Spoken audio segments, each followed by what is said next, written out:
and welcome to another episode here at One Drop's Mental Health Conversations with me, Joy Lee. And with me here today is a special guest. We have Dianne De Vera. Hey, Dianne. Thanks for being here.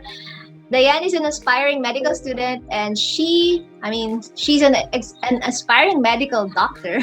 She's currently a student in her third year, and she is a mental health advocate as well. So we want to hear tips and strategies from Dianne today na makakatulong sa community, in managing our mental and emotional health. So we're so honored and glad to have you here with us on the show, Dianne. Thank you so much for your time. Thank you. Thank you for having me. Yay! It's really an honor and pleasure. Thank you. Thank you. So I'm sure this is going to be great. I'm so excited to learn from you. So let's begin. In a few sentences, Dianne, can you tell us, our listeners or our viewers of this episode, a little bit about your story and what got you into mental health advocacy? So, looking back, I think you are the first one to ask me about this. So, napaisip din ako. So, siguro kasi 9 years ago, I really suffered from a really, really bad depression. And that time, I was just third year high school. So, I don't know about these things. I don't know na I was suffering from depression na pala at that time. Basta ang alam ko lang na I really have no sense in life. I will have to start the day and I will just end it. I have no excitement. Wala akong nakikitang purpose in my life that time. So, pumapasok lang ako sa school to do what I have to do. And then, ganun lang, routine lang, ini-end ko. And eto na nga, fast forward to college, I don't know what to take up. Kasi diba, most of us naman, hindi naman alam na, gusto ko maging doktor, gusto ko maging engineer, nung magte-take tayo ng entrance exam. So, sabi ko, sige, ito na lang, BS Psychology, mukhang maganda. So, I took up BS Psychology and I ended up taking up BS Psychology. So, to cut the story short, so ayun na nga, nag-BS Psychology na ako in University of Santo Tomas. Tapos, na-realize ko now na it's really true that indeed God has really purpose in everything na ginagawa niya sa buhay natin. Kasi, ganun yung ginawa niya sa akin. Little did I know that God allowed me to take up that program because I needed it. Diba? So, my whole college years, my whole college life, it was just a journey of really learning about myself. I was also trying to understand myself.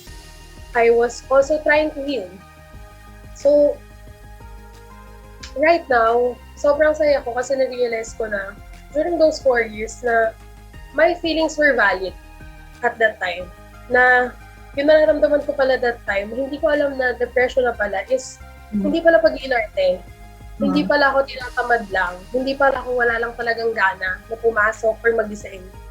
That my feelings were valid. And I became an advocate for mental health because I wanted to represent the voice of those who are having mental health issues and problems. Yung mga takot na magsalita or takot na mag-open up kasi takot sila sa stigma or takot sila na masabihan sila ng anything bad. Sabihan silang baliw. Kasi di ba kapag may mental health issues yung tao sabihin, baliw yan, or laging may negative connotations about mental health. And I wanted to let them know that it's okay not to be okay, and it's okay to talk about these things. Na kumbaga, I wanted to encourage a lot of people to really talk about mental health. So that sana dumating yung panahon na magkakaroon tayo ng society na super normalized na no mental health issues. Na kapag sabi, I'm really having a bad episode today. It's okay. Na para lang siyang, may diabetes ka. Parang, may sakit ka sa puso. And bakit yon normal? And bakit kapag may sakit tayo sa brain, bakit negative connotations agad yung sinasabi sa atin, di ba? So I really wanted to encourage people to talk about it. So I think naman ngayon mas open up na yung generation natin ngayon compared sa dati na unti-unti na siyang hindi nagiging taboo compared sa past generations. And I'm really happy na sobrang malayo na yung progress natin from that. Totoo. That's true. And ang naging interesado ako sa mga sinabi mo is that you were aware of your feelings kahit bata ka pa lang, kahit high school ka pa lang, na yung third year high school, na-feel mo na agad yun. Kasi yun yung kailangan nating, yun ang gusto nating maging goal di ba? Sa mga usapan na ito, sa mental health conversation, sa mga platforms that we're using to, spread our message. Gusto nating mas maging aware ang community, ang public, and even the young people, the young generation. Para hopefully, in the future, mangyari yung sinasabi mo kanina, normalized na yung usapang mental health. That's great. Now, I want to know, based on your experiences, Dianne, what tips, strategies, tricks, or hacks have you used that have worked for you na makatulong in managing your mental and emotional health? So I'm asking this in behalf of the people who might be encountering the same experiences, diba? Tapos hindi nila alam kung saan sila kukuha ng resources, or they don't know what to do, they don't know what the next step is. So let's give clarity on that by having you share all of your experiences and tips and tricks. First, ako yung ginawa ko talaga is having an advocacy. Kasi naniniwala ako dun sa sinabi nila na when you try to help or when you try to serve, you give a part of you, di ba? To something else na which is greater than you. You have a purpose greater than yourself. Diba? So yun yung ginawa ko at that time. Na kasi ako talaga yung love language ko is to serve other people. And that's what I did. No? So humanap ako inisip ko na ano ba yung passion ko. And right now, hanggang kahit ngayon, I'm a medical student, but I still have a passion for mental health. And yun yung ginagawa ko. Kasi, when you try to serve, when you try to help, nakakalimutan mo yung problema mo. And that's one thing that I really want to encourage everyone to really have, kahit hindi mental health advocacy, di ba? Kahit pwedeng sa animal advocacy or sa beauty standards, anything that you have in mind, kasi you have the power. You have the power to really change. Kahit hindi everyone, kahit sobrang liit lang ng influence mo, you still have that influence. Kahit 3 to 5 people lang yan. Magkakaroon yan ng ripple effect. Tapos my next tip is eating healthy, exercising regularly, doing meditation and yoga. Kasi I think when you start to eat healthy, when you start feeding your body with more fruits, more vegetables, and less fat, less pork, mas maganda yung yung composure mo. Mas maganda yung nakukuha ng katawan mo. And it really represents you eh. You are what you eat, 'di ba? So kain ka ng pork, talagang magiging unhealthy ka. And also exercising regularly. 'Di ba? Baka madami sa viewers natin sinasabi na, I don't have the time. Hindi ko naman sinasabi na mag-exercise ka 1 hour if you are really busy. Kahit 15 minutes lang, 10 minutes, just really move and just keep your blood flowing. Yun lang naman yung mahalaga, especially now during this COVID pandemic, na we really have no choice but to really take care of ourselves. Na siguro kung meron man isang mabuting ginawa tong pandemic na to is to really emphasize the importance of our health. Diba? Health is wealth. Health is wealth talaga ngayong panahon na to. And also I would recommend meditation. 5 minutes of meditation if you are really feeling anxious, especially now that diba, things are really bad and you don't know when will this end, kung meron pa ba tayong future, ganyan, negative thoughts. Meditate for at least 5 minutes. It will really help. And then also try to practice yoga. I do this, pero hindi na ngayon everyday kasi nga may school na. But you have to, diba, you have to make time. Kahit 10 to 15 minutes lang yan. My next tip is to have a quiet time. I really want to emphasize this one kasi kung paano mo sinimulan yung araw mo, it will really set your tone for the whole day. Minsan for the whole week pa. So ako, personally, I start my day, talagang I make it a point na I read my Bible. I meditate, I do devotionals bago talaga ma-start yung day ko. Kasi kahit 5 minutes lang yan, kahit isang verse lang yan, you will really see the difference eh.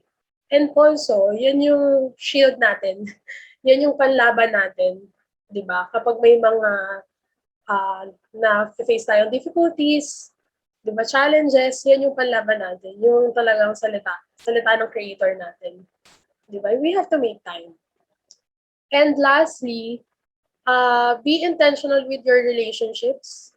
Diba? Sabi ni favorite na motivational speaker ko na si Jim Rohn, na you are the average of the 5 people you spend the most time with.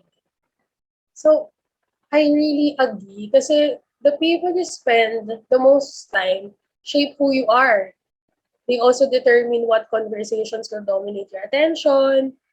They affect which attitudes and behaviors you are regularly exposed. And eventually, hindi mo napapansin, darating yung time na you will act like them, and you will think like them, and you will also act like them. You will also behave like them. So choose your circle wisely kasi they will either influence you in a good way or bad way. Diba? For example, hindi ka naman nag-expect ng positive na positive life when you are surrounded with negative people. Diba? Hindi naman yun. So, remember that you are what you think and you are what you say. I love your tips, Diane. Thank you so much. So ang dami mong shinare, no, na nilista ko talaga dito because I want to make sure that I'm doing them and that I'm evaluating myself as well, diba? And how I do these things. So you mentioned about serving others, eating healthy, exercising, meditating, doing yoga, having a quiet time, and living in an intentional life. So 7 good tips for you, our audience out there watching or listening to this episode, on how you can manage your mental health better. So I just want to have a follow-up question on just one of those 7 na sinabi mo. I found it really interesting, and having you said it, the first among the list, the first on your list is serving others. Gaano kalaki yung impact ng pagse-serve para sa iyo? When you serve people, gaano kalaking impact niya, yung naitutulong niya sa iyo in managing your mental and emotional health? Thank you. Alam mo, sa totoo lang, it really impacted me a lot. Kasi kapag sa akin, when I started to serve other people, especially when it's really, katulad nito, mental health advocacy, which is I really love, nagbibigay siya ng positive emotions inside me. It really changes my mood. It really uplifts me. Kumbaga, I have joy to realize na nakakatulong ako kahit sa simpleng way lang to really encourage people to really represent represent those people who are suffering silently. Na I really want to be their voice. And Yeah. it really uplifts me, it really brings me joy to really be their representative. Yeah. Yeah, I understand and totally agree with you 100%. I feel that we're alike in that manner. I think lahat naman ng tao may ganong nature within us, within our hearts, 'di ba? Na gusto talaga Yes. natin, nandun palagi yung intention na tumulong. 'Di ba? Pero most of us, ang dami lang mga hindrances na nakabalakid para hindi tayo makatulong. But if you really push your way forward and do yung passion nga, find your passion and then just work on it, just take action every single day, kahit gaano kaliit na action yon in helping other people, just in helping one person a day, kahit ganun lang, di ba? It can create a lasting impact, and you're leaving like a footprint that will be will be seen by people even when we're all gone. So that's amazing. Thank you so much for sharing that. So I'm curious, Diane. So kung may mga tao na gustong makipag-work sa iyo or if they want to ask you some more questions on what you do, and how they can like collaborate with you, where they can find you and how can they connect with you? They can find me in my Instagram. So at Instagram, I am at mariah.diane. So Diane is double N. And you can also find me in Facebook. My name is Dianne De Vera. Okay, yeah, and I'm sure going to be I'm gonna link all of your account profiles in the description or the show notes of this episode. My one last question, again, Diane, thanks for sharing this time with me. My last question for you today. Here at One Drop, we believe that people can improve, can be better one step at a time, one day at a time, one drop at a time. So, what one drop do you think can people do today to be a little better tomorrow? For me, mm, I think talk about it. Talking about it will really help those people dealing with mental health issues to have a little better tomorrow. Kasi when you share your burden, for example, to your family, to your friends, know that you are brave because you started to talk about it. Kasi I think that's the first step in healing eh. When you started to talk about it, ma-realize mo na, eto na, gusto ko nang mag-talk, gusto ko nang magsabi sa ibang tao. Nag-reach out na ako sa ibang tao. And that's your way of asking for help. That hindi ko kaya tong mag-isa. And that I need other people. Diba? And you really have to keep talking about it. And eventually, marirealize mo na you are really far from kung saan ka nagmula. 'Di ba? Kung saan man yung struggles mo, malayo na yung narating mo. Na unti-unti, you are already outgrowing that stage in your life. And really, there's no shame in asking for help and talking about it. That's it. I love it. Yes, I agree with you.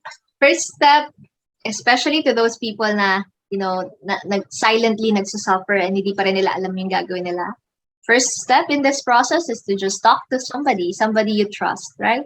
That's, I think, a big drop that they can really do today. And for sure, the following day, they'll be a lot better. They feel a lot better. Thank you so much, Diane. I had a good Thank time talking with you. you.